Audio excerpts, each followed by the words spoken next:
Everyone welcome back to the channel. आइए देखते हैं हम मंडे की तरह किस तरह से ट्रेड कर सकते हैं। तो बात करें अगर प्रीवियस डे ट्रेडिंग की, तो यहाँ पे आप देखो एक लर्निंग जो मुझे लगता है कि यहाँ पे आपको देखने को मिला होगा। फॉर एग्जांपल अगर आप देखो, हमेशा हम यहाँ देख रहे हैं मार्केट में, अगर हम थर्सडे के दिन से शुरू करें, तो यहाँ पे आप देखो एक चीज़ बहुत अच्छे तरीके से प्ले आउट कर रही है, खास करके निफ्टी में। तो यहाँ पे अगर आप देखो, यहाँ पे जब भी मार्केट साइडवेज मूव कर रहा है, तो जब भी एक ब्रेकआउट हो रहा है यहाँ पे अपने जोन का, फॉर एग्जांपल यहाँ से हाई बनाया, यहाँ डाउन गया, वापस जब आया, तब इस एरिया पे अगर आप देखो, इसका जो प्रीवियस हाई था डे के स्टार्टिंग में जो उसने हाई बनाई थी, उसको जैसे ही ब्रेक कर रहा है मार्केट में, बहुत अच्छी रैली हमें देखने को मिली थी उस दिन। मार्केट क्लियरली गया, यहाँ पे एक पुल बैक आया, फिर निकला। तो यहाँ पे इस तरह के जो मोमेंट्स हैं आप कैसे कैप्चर कर सकते हो? तो यहाँ पे आप क्या कर सकते हो, यहाँ पे आप जब भी मार्केट इस तरह का एक पैटर्न बनाएगा, तो यहाँ पे आप इसका हाई मार्क करके रखो। और जब भी ये इसको ब्रेक करेगा, फॉर एग्जांपल इस तरह का एक ब्रेकआउट कैंडल बनाएगा, आप खास करके मेजर करो कि या कोई इसका जो नेक्स्ट कैंडल है, 2-3 कैंडल में क्या इसका 50% से ज़्यादा मार्केट नीचे आ रहा है। फॉर एग्जाम्पल ये ब्रेकआउट कैंडल हुआ, इसके बाद अगर मार्केट यहाँ तक नीचे आया और उसके बाद एक पुल बैक लेके चला जा रहा है, तब ये कंटिन्यू होगा। लेकिन अगर इसको ब्रेक करते हुए भी क्लोज दे दे रहा है इसके लो पे, या फिर 50% से ज़्यादा ये नेक्स्ट में रेड कैंडल बना रहा है, तो यहाँ पे मैक्सिमम चांसेस है कि ये फेल हो जाएगा और मार्केट कंटिन्यू नहीं करेगा उसको। फॉर एग्जांपल यहाँ पे देखो, बहुत ही अच्छा कैंडल हमें देखने को मिला था, मार्केट नीचे की तरफ मूव किया था, लेकिन नेक्स्ट कैंडल ही आप देखो, बहुत ही अच्छा कैंडल बना और यहाँ से इस लो को उसने फिर से ब्रेक नहीं किया और मार्केट ऊपर की तरफ निकला। सिमिलरली कल के दिन अगर आप देखो, तो कल भी वही हुआ। यहाँ पे अगर आप देखो तो मार्केट में, जूम या मार्केट में क्या हुआ, मार्केट में यहाँ पे जो फर्स्ट डे का जो ओपनिंग का जो कैंडल था, उसके बाद मार्केट नीचे आया और यहाँ पे एक ब्रेकआउट देखने को मिला। और यहाँ से आपको मार्क करना था कि इसका 50% ना हो। अगर आप ब्रेकआउट इसको मेजर करोगे, तो यहाँ पे भी आपको मेक श्योर करना है कि 50% ज़्यादा ये ट्रेड ना हो, ब्रेक डाउन ना हो, यहाँ से ये नीचे की तरफ ना चला जाए।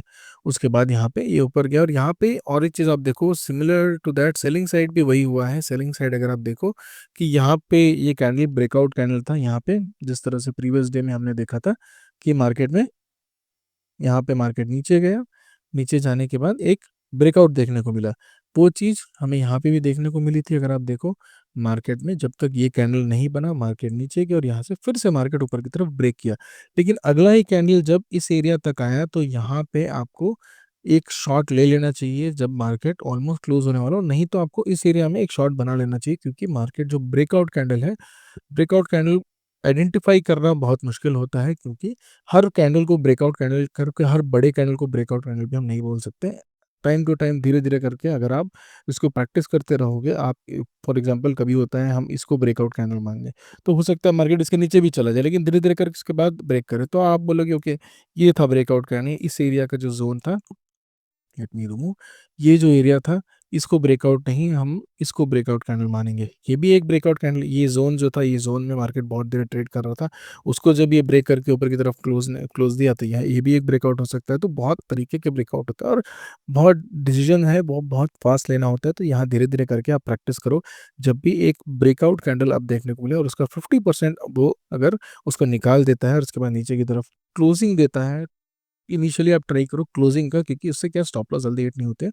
क्योंकि बहुत बार क्या होता है, इस कैंडल को ये देखो, यहाँ पे अगर आप देखो, यहाँ फॉर एग्जांपल अगर आपने इसको ब्रेकआउट कैंडल माना होता, और यहाँ पे जो नेक्स्ट कैंडल है आप देखो, बहुत नीचे तक आया था, इस एरिया तक आएगा तो आया था, तो अगर आप वहीं पे ट्रेड इनिशिएट कर देते ये सोच के कि ये फेलियर हो जाएगा, तो मार्केट इमीडिएटली पुल बैक लेके ऊपर की तरफ निकल गया और आपका स्टॉप लॉस हिट हो जाएगा।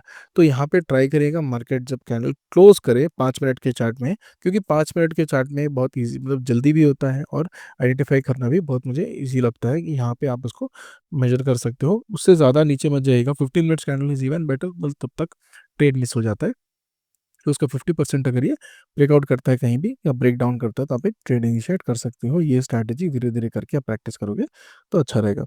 तो बात करते हैं कि मंडे को हम किस तरह से ट्रेड कर सकते हैं। तो हमने प्रीवियसली यहाँ पे एक सपोर्ट और एक रेजिस्टेंस जोन बनाया था। सपोर्ट था अराउंड 650 के आसपास, इस एरिया के आसपास, यहाँ जो प्रीवियस डे पे एक ट्रेड था जो हमने लिया था यहाँ पे सपोर्ट और ये रेजिस्टेंस। तो रेजिस्टेंस की तरफ तो गया नहीं, लेकिन सपोर्ट की तरफ ये बहुत अच्छा गया। 25,500 का भी एक सपोर्ट है, तो ये ऑलमोस्ट उसके पास आ चुका है। तो यहाँ से हो सकता है कि हमें एक बाउंस देखने को मिले अगर मार्केट और कल गैप डाउन ओपन होता है। Let me move this। अगर कल मार्केट गैप डाउन होते होते ओपन होता है, सॉरी मंडे की तरह गैप डाउन ओपन होता है, तो हो सकता है ये नीचे की तरफ जाए और इस एरिया में थोड़ी देर टाइम पास करे, उसके बाद ये जोन ब्रेकआउट दे दे या फिर एक डब्ल्यू पैटर्न आपको बनाते हुए ये निकले। तो ये आपको ध्यान रखना होगा कि इस तरह के पैटर्न्स जो है आप धीरे-धीरे करके आइडेंटिफाई करें, और यहाँ पे जब रिवर्सल आएगा तो हम ट्रेड करेंगे, क्योंकि मार्केट सपोर्ट ज़ोन के पास है और धीरे-धीरे करके यहाँ से एक ब्रेकआउट होगा। जो न्यूज़ है वो कंटीन्यूअसली फैक्टर्ड इन होगा, लेकिन ऐसा नहीं है कि कोई डिज़ास्टर न्यूज़ है जिस तरह का हमें कोविड या उस तरह का जो प्रॉब्लम था उस तरह का न्यूज़ है। ये प्राइसेज़ जो है अप डाउन दूसरी हमारी कंट्रीज़ में, दूसरी कंट्रीज़ में ये थोड़े-थोड़े इश्यूज़ वो होते रहते हैं, लेकिन उससे ये नहीं होगा कि मार्केट में कंटीन्यूअसली बियर मार्केट आ जाएगा। बियर मार्केट आएगा बिकॉज़ यहाँ पे बुल आया है बहुत सालों से, तो बियर मार्केट भी आएगा, लेकिन यहाँ पे आप जो है फिलहाल कल इस सोच में मत बैठ जाना कि यहाँ पे मार्केट क्योंकि कंटिन्यूअसली जा रहा है, एक न्यूज़ आ रहा है तो यहाँ से ये कंटिन्यूअसली फॉल होता रहेगा, क्योंकि यहाँ पे आपको अच्छा खासा जो ट्रेड है वो मिस हो जाएगा इस परसेप्शन की वजह। तो कभी भी कोई भी परसेप्शन मत रखें, कभी भी जो मार्केट में दिख रहा है वो ट्रेड करने की कोशिश करें। कल अगर मार्केट गैप डाउन खुलता है उसके बाद यहाँ पे ट्रेड करने लगता है और धीरे-धीरे करके यहाँ पे एक ज़ोन बनाता है, क्योंकि एक सपोर्ट है तो मार्केट थोड़ा टाइम लेता है यहाँ पे ब्रेकडाउन या ब्रेकआउट करने का। यहाँ पे भी देखो थोड़ा टाइम लिया, उसके बाद जब ये ब्रेक डाउन किया तो बहुत अच्छा ट्रेड आपको देखने को मिला, एक 100 पॉइंट्स का मूव है। सिमिलरली यहाँ से भी अगर ब्रेक आउट होता है या फिर ब्रेक डाउन होता है, दोनों ही तरफ आपको बहुत अच्छा ट्रेड देखने को मिलेगा। अगर मार्केट गैप अप खुलता है तो इस जोन के आसपास ये आ जाएगा, और ये जो जोन था उसका 680 से 700 के आसपास इस हाई तक ये पहुंच जाएगा। अगर मार्केट कल गैप अप खुलता है, गैप डाउन खुलता है तो हमें देखना होगा कि मार्केट किस तरह से मूव करेगा। ये मूवमेंट बहुत इंपॉर्टेंट है। इस एरिया में जब आएगा 500 के आसपास 50 पॉइंट ऊपर नीचे लेकर चलना, तो यहाँ पे जब ये ब्रेकआउट होगा या फिर ब्रेक डाउन होगा, दोनों ही में अच्छा ट्रेड हमें देखने को मिलेगा। अगर बात करें गैप अप की, तो गैप अप में जब ये ट्रेड करेगा तो ये जो एरिया है, इस एरिया पे मार्केट फिर से वापस आने की कोशिश करेगा, चाहे कितना भी छोटा-मोटा गैप अप हो, लेकिन धीरे-धीरे करके मार्केट इस एरिया में चला जाएगा और उसके बाद हो सकता है कि मैं देख लें कि ऊपर जाए या वापस रिवर्सल लेके नीचे आए, लेकिन ये एरिया जो है मार्केट टच करेगा और उसके बाद हमारा जो डिसीजन है कि ऊपर जाए या फिर मार्केट नीचे की तरफ मूव होगा, ये हमें देखने को मिलेगा। अगर मार्केट फ्लैट खुले, दोनों ही केस में अगर गैप अप खुले, गैप डाउन खुले या फिर फ्लैट खुले, तब भी हमें यही स्ट्रैटेजी जो है जो कल के दिन देखनी है मार्केट में। 500 के आसपास एक ट्रेड देखना है और उसके बाद 680 के आसपास एक ट्रेड देखना है। दोनों ही यहाँ पे सपोर्ट या रेजिस्टेंस मंडे के दिन बन के रहेंगे हमें ट्रेडिंग सेट करने के लिए। बात करें अगर बैंक निफ्टी की, तो बैंक निफ्टी में भी सिमिलर ट्रेड देखने को मिला, लेकिन बैंक निफ्टी बहुत ज़्यादा बुलिश था नहीं। यहाँ पे बियरिशनेस जो है वो बैंक निफ्टी में ज़्यादा देखने को मिली थी, क्योंकि बैंक निफ्टी का मूवमेंट बहुत ज़्यादा था। अगर आप देखो बैंक निफ्टी बहुत अच्छे पॉजिटिव साइड भी गया था और उसके बाद वहाँ से गिरा, लेकिन निफ्टी शुरू से ही वीक था। तो यहाँ पे जो मूवमेंट है वो बैंक निफ्टी में हमें ज़्यादा देखने को मिला था। तो अगर आप कल की बात करें तो कल किस तरह, मंडे की बात करें तो मंडे किस तरह से ट्रेड कर सकते हैं, तो सिमिलरली बैंक निफ्टी में भी यहाँ पे देखो ये जो एरिया है, ये जो एरिया है, इस एरिया है जो रेजिस्टेंस है, और आपका सपोर्ट देखो तो अभी फिलहाल अगर आप सपोर्ट देखो तो लेट्स सी यहाँ पे इसका सपोर्ट कहाँ है। सपोर्ट है अराउंड 55,000 के आसपास। Let's go to 1 hour chart, यहाँ पे देखते हैं सपोर्ट कहाँ पे देखने को मिल रहा है। तो अर्ली चार्ट पे देखो तो यहाँ पे मार्केट ऑलरेडी एक सपोर्ट जोन में है। अगर आप नेक्स्ट सपोर्ट जोन देखने की कोशिश करो तो यहाँ पे 54,600 का आता है, एक 1000 पॉइंट का सपोर्ट जोन है, और एक छोटा सपोर्ट यहाँ पे भी देखने को मिल रहा है विच इज अराउंड,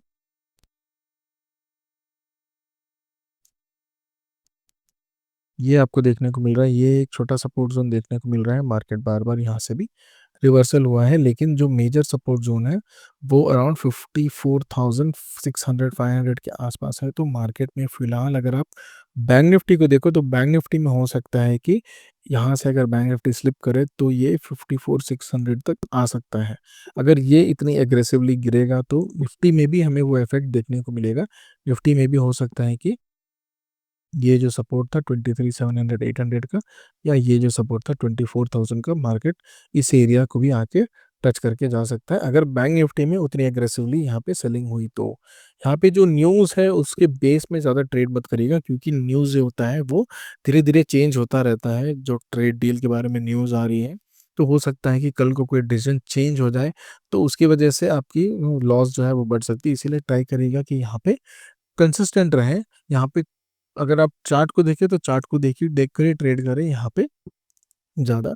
ऐसा नहीं है कि न्यूज़ है तो इमीडिएटली जाके आप पुट बाय कर लो या फिर कॉल सेल कर दो। उससे क्या होता है, आपको लॉस बहुत ज़्यादा होने लगता है और आपको स्टॉप लॉस एक नहीं मिलता है।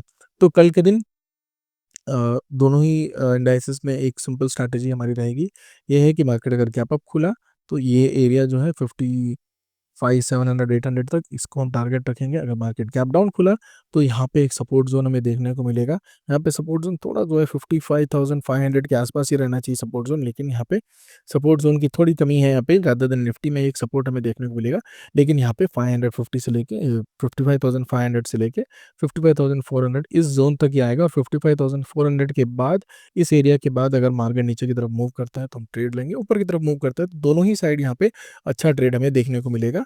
अगर गैप अप खुलता है तो ट्रेड यहाँ पे एग्जिट कर जाइएगा, क्योंकि यहाँ पे हमें जो है कंटिन्यूएशन बहुत ज़्यादा चांसेस है कि वो ना हो और आपको मार्केट ट्रैप करके नीचे की तरफ ला ले और आपका जो प्रॉफिट है वो चला जाए, लॉस में कन्वर्ट हो जाए या फिर कट टू कट आप स्टॉप लॉस लेके बाहर आ जाए।